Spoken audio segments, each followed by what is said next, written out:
ماہ رمضان میں 27ویں روزے والے دن میری ساس روزے کی حالت میں نماز پڑھنے لگی تو اس کی موت ہو گئی۔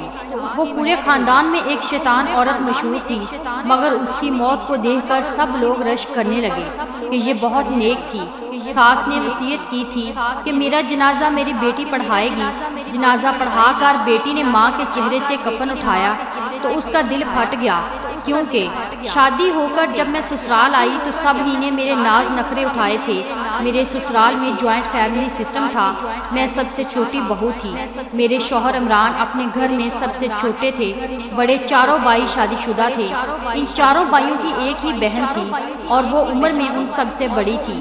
عمران نے مجھے پہلے دن ہی یہ بات سمجھا دی تھی کہ مجھے ان کی بڑی بہن کی عزت بھی ویسے ہی کرنی ہے جیسے ان کی والدہ کی کرنی ہے۔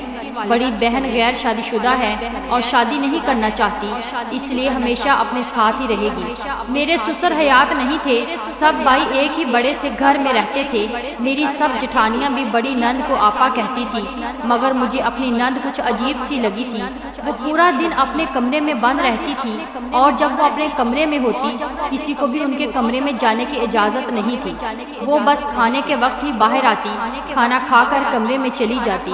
گھر کا ہر معاملہ آپا ہی طے کرتی تھی، میری ساس کو کوئی پوچھتا ہی نہیں تھا۔ کاروبار میں بھی کوئی لین دین کی بات آتی تو نند سے مشورہ کیا جاتا۔ مجھے یہ بات کچھ عجیب سی لگی تھی۔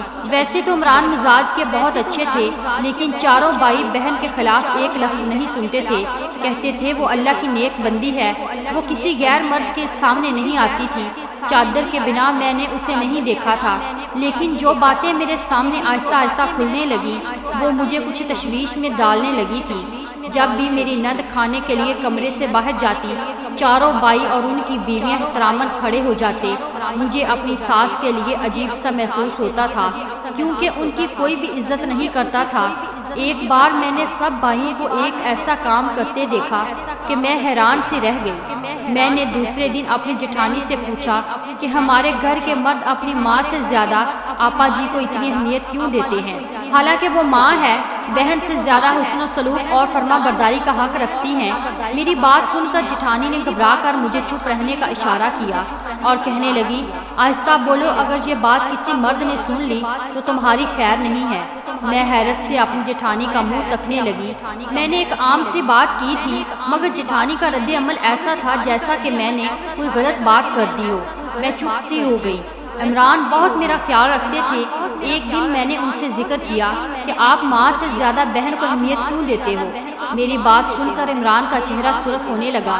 وہ مجھے قہر بری نظروں سے دیکھنے لگے، کہنے لگے، میری بہن کے بارے میں ایک لفظ بھی مت بولنا، وہ بہت نیک اور پارسا ہے، وہ جتنی قابل عزت ہے ہم اس کا اتنا احترام نہیں کر پا رہے۔ مجھے عمران کا غصہ دیکھ کر سمجھ آ گئی تھی کہ جٹھانی نے مجھے کیوں منع کیا تھا۔ ایک روز سب بھائیوں نے کچھ رقم اپنی بہن کے سامنے رکھی، کہنے لگے کہ اپنے برکت والے ہاتھ اس پر رکھ دو، ہم نے یہ پیسہ کاروبار میں لگانا ہے، آپ کے ہاتھ سے برکت ہوگی، اگر ان پیسوں پر آپ کے ہاتھ لگ گئے تو ہمیں نفع ہوگا۔ میں یہ دیکھ کر حیران رہ گئی تھی۔ میری نند نے کچھ پڑا اور پیسوں پر پھونک ماری۔ یہ بات مجھے کچھ درست نہیں لگی تھی۔ یہ بات ایک بہن کے احترام سے بڑھ کر کوئی اور ہی رخ اختیار کر رہی تھی۔ میں عمران کا رد عمل دیکھ کر بری طرح سے گھبرا گئی۔ یہی حال میری باقی جٹھانیوں کا بھی تھا۔ نند کے معاملے میں وہ ایک لفظ منہ سے نہیں نکالتی تھی اور ساس بھی ماتھے پر تیوری چڑھائے اپنا جی جلاتی رہتی تھی۔ ایک بار میری ساس نماز پڑھ رہی تھی، دعا مانگتے ہوئے رونے لگی۔ ان کی حالت دیکھ کر میرا دل تڑپ کر رہ گیا۔ جس عزت اور احترام کی حقدار وہ تھی، ان کے بچے وہ حق اپنی بڑی بہن کو دے رہے تھے۔ مجھے دروازے پر دیکھ کر میری ساس نے جلدی سے آنسو صاف کیے تھے۔ میں ان کے پاس ہی گئی تھی۔ میں نے ان سے پوچھا، ان کی طبیعت تو ٹھیک ہے نا؟ وہ مجھ سے نظریں چرانے لگی، کہنے لگی، میں ٹھیک ہوں۔ میں نے ان سے کہا کہ میں نے انہیں کبھی نند کے ساتھ بیٹھ کر بات چیت کرتے نہیں دیکھا۔ پھر جو بات غصے سے انہوں نے مجھے بتائی اسے سن کر میرا دماغ چکرا گیا تھا۔ نند کے کمرے میں صرف چاروں بھائی ہی جاتے ہیں، وہ 1 گھنٹہ بیٹھ کر واپس آ جاتے تھے۔ ہم چاروں بہوؤں کو نند کے کمرے میں جانے کی اجازت نہیں تھی۔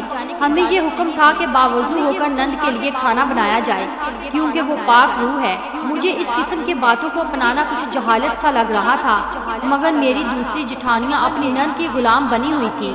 انہی دنوں ماہ رمضان کا چاند نظر آیا تو میری نند سفید لباس میں باہر آئی اور کھلے صحن میں کھڑی ہو گئی۔ چاند کو دیکھ کر آنکھیں بند کی اور پھر کچھ پڑھنے لگی۔ اس وقت صحن میں ہم سب موجود تھے، بس میری ساس وہاں موجود نہیں تھی۔ کچھ ہی دیر میں میری نند نے بند آنکھوں سے کہا، امی یہاں کیوں نہیں ہیں؟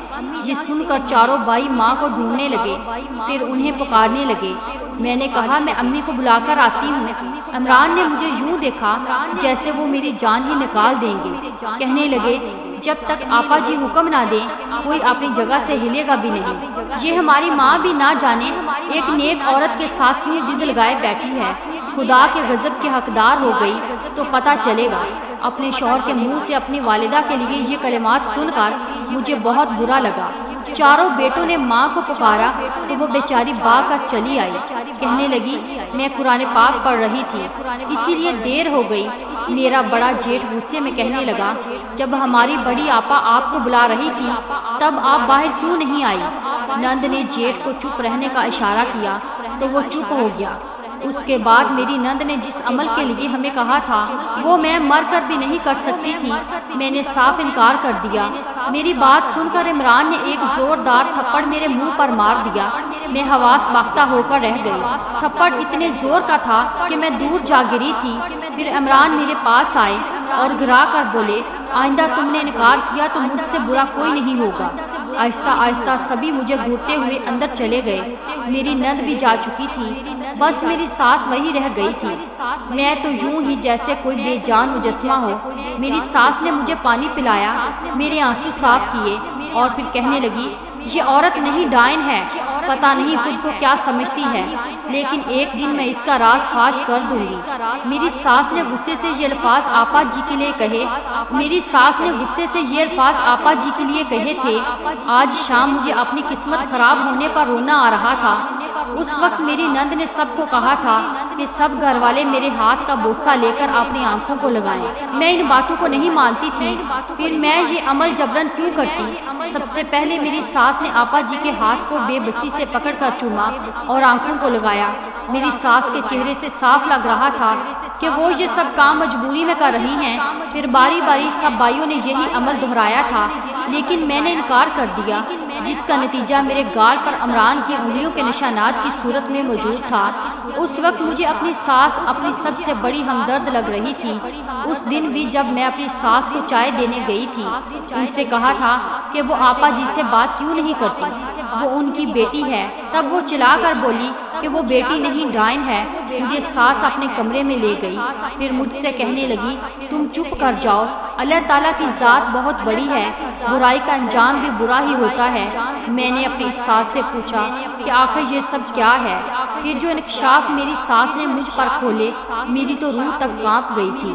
دوسرے دن میں نے عمران سے معافی مانگ لی، وہ ابھی غصے میں تھے۔ کہنے لگے، آپا جی سے معافی مانگو۔ سحری کا وقت تھا، وہ سحری کرنے کے لیے اپنے کمرے سے باہر آئی ہوئی تھی۔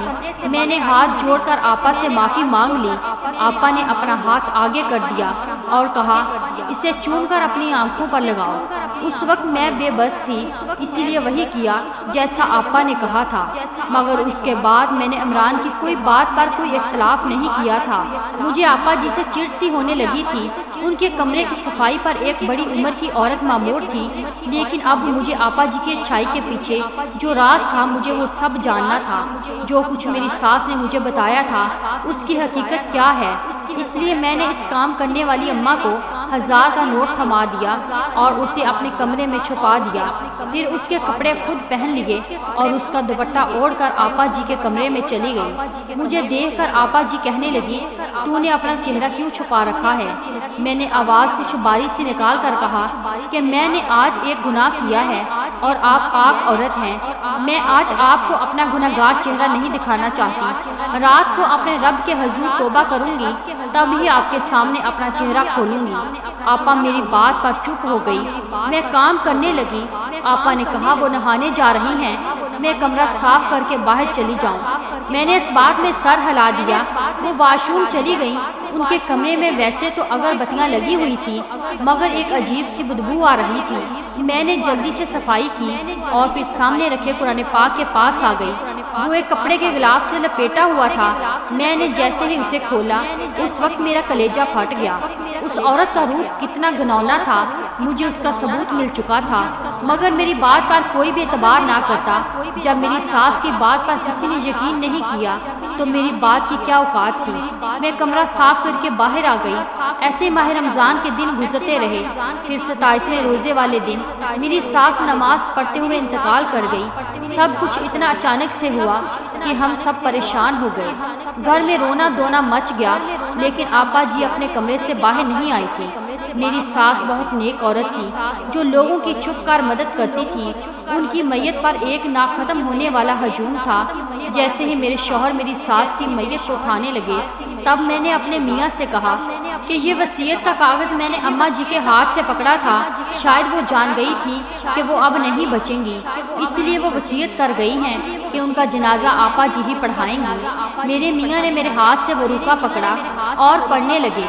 اس میں یہی لکھا تھا کہ میں بہت گنہگار عورت ہوں، اس لیے مجھے اپنے بخشش کی کوئی امید نہیں ہے۔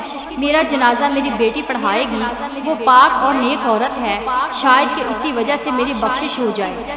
یہ بات سن کر سب بھائی اس بات پر رضامند ہو گئے، حالانکہ بہت سے سمجھدار لوگوں نے انہیں کہا کہ عورت جنازہ نہیں پڑھا سکتی، مگر ہمارے گھر کے مردوں کا یقین بس آپا جی پر ہی تھا، اس لیے چاروں بھائی آپا جی کے کمرے میں چلے گئے۔ انہیں اپنی والدہ کی وصیت سنائی لیکن آپا جی نے منع کر دیا کہ وہ جنازہ نہیں پڑھائیں گی، مگر بھائیوں نے ان کی منت سماجت کی تو وہ مان گئی۔ وہاں موجود لوگوں کے منہ کھلے کے کھلے رہ گئے تھے۔ جس دن مجھے عمران نے تھپڑ مارا تھا میری ساس مجھے اپنے کمرے میں لے گئی تھی، پھر مجھ سے کہنے لگی یہ عورت میری بیٹی نہیں ہے، اصل میں یہ میرے شوہر کی پہلی بیوی کی بیٹی ہے۔ جب میری ساس کی شادی ہوئی تب آپا 15 سال کی تھی۔ میرے سسر نے اپنی پہلی بیوی کو طلاق دے دی تھی کیونکہ وہ کالے عملیات کرتی تھی، یعنی آپا کو بھی سب سکھا چکی تھی۔ طلاق کے بعد آپا کی سگی ماں یہ گھر چھوڑ کر چلی گئی تھی مگر آپا کو اس کے والد نے یہیں رکھ لیا تھا۔ جب میری ساس کو آپا جی نے اپنے والد کے ساتھ خوش دیکھا تو وہ ان سے نفرت کرنے لگی۔ انہیں لگا میری ساس نے ہی ان کی ماں کا گھر برباد کیا ہے، اس لیے وہ اپنے گھر کے سامنے تو میری ساس کو کچھ نہ کہتی لیکن ان کے پیچھے میری ساس کے ساتھ برا سلوک کرتی، اور جب میری ساس میرے سسر سے کہتی تو وہ اپنی بیٹی کے خلاف کچھ سننے کو تیار ہی نہیں ہوتے تھے کیونکہ وہ ان پر کچھ غلط قسم کے منتر پڑھ کر پھونک دیتی تھی۔ میری ساس کی حیثیت اس گھر میں صرف ایک نوکرانی جتنی تھی۔ جب میری ساس کے گھر بیٹے پیدا ہوئے تو وہ بھی باپ کی دیکھا دیکھی ماں کی بجائے آپا جی کو اہمیت دینے لگے تھے کیونکہ آپا ان کے سامنے بہت نیک بنتی تھی۔ میرے سسر اپنے بیٹوں کے سامنے میری ساس کو گالیاں دیتے، مارتے اور کہتے میری بیٹی پر تم غلط الزام لگاتی ہو، وہ میری بیٹی ہے، میرا خون ہے، وہ اپنی ماں کی طرح نہیں ہو سکتی، اسے تو اپنی جادوگر ماں سے نفرت تھی اس لیے تو وہ میرے پاس رک گئی تھی۔ میری بیٹی بہت نیک اور دیندار ہے، تم ستیلی ماں بن کر شیطانوں والے کام مت کرو۔ اسی طرح میرے سسر اپنی بیٹی کے خلاف ایک لفظ نہیں سنتے تھے اور پھر سب بچوں کے کچے ذہنوں میں بھی یہی بات بیٹھ گئی تھی۔ آپا ان کو کہتی رہتی کہ تمہاری ماں کو تم سے پیار نہیں ہے، جیسے مجھے برا بلا کہتی ہے ایسے ہی تم لوگوں کی بھی میرے باپ سے برائیاں کرتی ہے۔ سب بھائیوں کے ذہنوں میں یہی بات بیٹھ گئی تھی اور وہ اپنی ماں سے نفرت کرنے لگے۔ جب میری ساس نے دیکھا کہ میرا شوہر اپنی بیٹی کے بارے میں کچھ سنتا ہی نہیں ہے تب وہ بھی چپ کر گئی۔ جب آپا 22 سال کی ہوئی تو میری ساس نے سسر سے کہا کہ اب اس کی شادی کر دینی چاہیے۔ میری ساس کو یہی لگا تھا کہ شاید یوں ان کی جان آپا جی سے چھوٹ جائے گی، مگر آپا جی نے کہا کہ وہ اپنی ساری زندگی اللہ تعالیٰ کے لیے وقف کر دے گی اور شادی کبھی نہیں کرے گی۔ ان کے والد یہ سن کر خوش ہو گئے اور اسے اعلیٰ مرتبے پر بٹھا دیا۔ اب تو ساس نے بالکل ہی چپ سادھ لی تھی۔ بھائیوں کے دل میں بھی بہن کی اہمیت بڑھ گئی۔ سب کہتے دیکھو ہماری بہن اللہ سے کتنی محبت کرتی ہے۔ وقت کے ساتھ ساتھ آپا جی کے چرچے عام ہونے لگے تھے۔ بھائیوں نے بھی باپ کی طرح آپا جی کو ہی اہم سمجھ لیا تھا، اس کے خلاف ایک لفظ نہیں سنتے تھے۔ آپا جی کا مقصد میری ساس کی زندگی کو اجیرن بنا کر اپنی ماں کا بدلہ لینا تھا۔ اسی چکر میں وہ اپنی زندگی میں برباد کر چکی تھی، شادی نہیں کی تھی اور اب خود بھی بڑھاپے کی دہلیز پر قدم رکھ چکی تھی۔ جب میری ساس نے مجھے یہ بتایا تب مجھے اپنے کانوں پہ یقین نہیں آیا تھا، اس لیے جب میں آپا جی کے کمرے میں صفائی کرنے گئی تو اپنی آنکھوں سے دیکھ لیا قرآن پاک کے غلاف میں موجود قرآن پاک نہیں تھا بلکہ کسی کالے جادو کی منتر والی کتاب تھی جو وہ پڑھتی تھی۔ آپا نے سب کو اپنے قابو میں کر رکھا تھا، بابیوں کو غلام بنا کر رکھنا چاہتی تھی۔ جیسے ساری زندگی میری ساس پر حکمرانی کی تھی، وہ تینوں آپا جی کی مرضی کے خلاف ایک قدم نہیں چلتی تھی۔ میری ساس آپا جی کا راز فاش کرنا چاہتی تھی۔ جب میری ساس کا انتقال ہو گیا تو میں بہت روئی تھی، میری ایک یہی تو ہمدرد تھی، آج وہ بھی جا چکی تھی اور اب آپا جی اپنے اصل چہرے کے ساتھ سب کے سامنے آ چکی تھی۔ جب وہ بھی قرآن مجید کی سورت پڑھنا چاہتی تو ان کے منہ سے منتر نکلنے لگتے تھے، کیونکہ انہوں نے ساری زندگی منتر ہی پڑھے تھے۔ یہ سب دیکھ کر چاروں بھائیوں کے رنگ اڑے ہوئے تھے، لوگوں کی سرگوشیاں شروع ہو چکی تھی، سبھی آپا جی کو ناگواری اور ناپسندیدگی سے دیکھ رہے تھے۔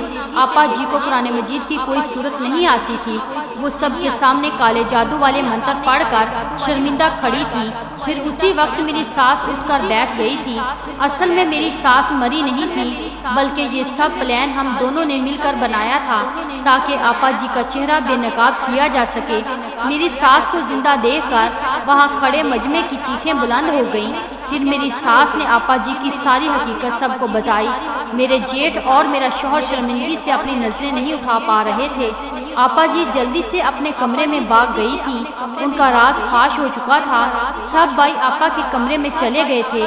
آپا اپنی ماں کو فون پر سب بتا رہی تھی۔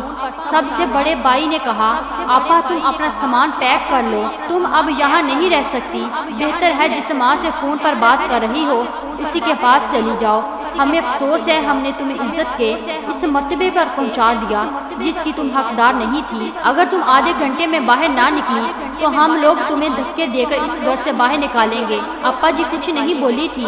آپا نے خاموشی سے سامان پیک کیا اور پھر جب جانے لگی تو باہر صحن میں آ کر میری ساس کو دیکھنے لگی، پھر ہنس کر کہنے لگی، تم نے میرے ساتھ جو دھوکہ کیا ہے دیکھو میں تمہارا کیا حال کروں گی۔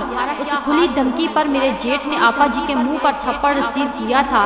وہ کہنے لگا، تم ہمیں جتنا بے وقوف بنا سکتی تھی بنا چکی ہو، اب یہاں سے چلی جاؤ۔ ہم نے تمہاری وجہ سے اپنی سگی ماں کے ساتھ بہت ناانصافی کی ہے، اگر اب تم نے کچھ کیا تو ہم تمہیں زندہ نہیں چھوڑیں گے، بہتر ہے تم یہاں سے چلی جاؤ۔ اگر تم نے اپنے ناپاک ارادوں سے ہمیں یا ہماری ماں کو کچھ بھی نقصان پہنچانا چاہا تو ہم بھی تمہارے ساتھ بہت برا کریں گے۔ یہ کہہ کر میرے جیٹھ نے آپا جی کو دھکے مار کر گھر سے نکال دیا تھا۔ میں نے انہیں کہا، آپ نے جو بھی کیا وہ ایک گناہ ہی تھا۔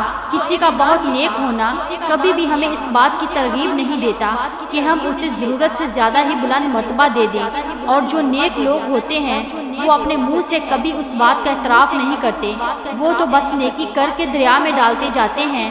آپا کے جانے کے بعد سب گھر والوں نے میری ساس سے معافی مانگ لی تھی اور میری ساس نے انہیں معاف کر دیا تھا۔ آج اتنے سالوں بعد اس گھر میں سب کچھ ٹھیک ہو گیا تھا۔ میری ساس بھی بہت خوش ہے اور وہ اللہ تعالیٰ کا شکر ادا کرتی ہے کہ اس کی کرم نوازی سے یہ گھر جنت بن گیا ہے۔